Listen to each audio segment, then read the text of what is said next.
The summer sun shimmered across the surface of the lake as Mark dove in, the water cool and refreshing against the heat of the day. The lake wasn't just his favorite place to relax, it was his. His grandfather had bought the land decades ago, and the deed was still in his family's name.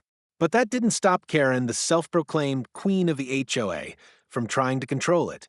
That evening, Mark came home to find a notice taped to his front door: HOA violation, unauthorized swimming. Fine, $1,000. Mark stared at the paper in disbelief. Unauthorized? It was his private lake. He didn't even live within the HOA's jurisdiction. Karen had no authority over him. The next morning, he marched into the HOA office, notice in hand. Karen sat behind the desk, smug as ever. "Rules are rules," she said. "If you want lake privileges, you pay the HOA. Otherwise, stay out." Mark's lips curled into a grin. "Funny you should say that." He reached into his folder and dropped a thick stack of papers onto her desk: property maps, water rights, and ownership records.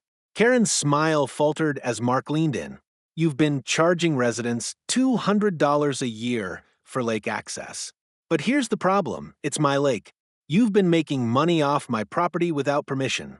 Which means, starting today, the fee isn't $200. It's $5,200, payable directly to me." Karen's face drained of color. "You can't do that," she snapped. "Oh, I can," Mark replied calmly. "And if you don't notify every member that the HOA's lake rights run through me, I'll see you in court for back pay." By the end of the week, the entire neighborhood knew the truth. The HOA had been pocketing thousands from a resource they didn't own.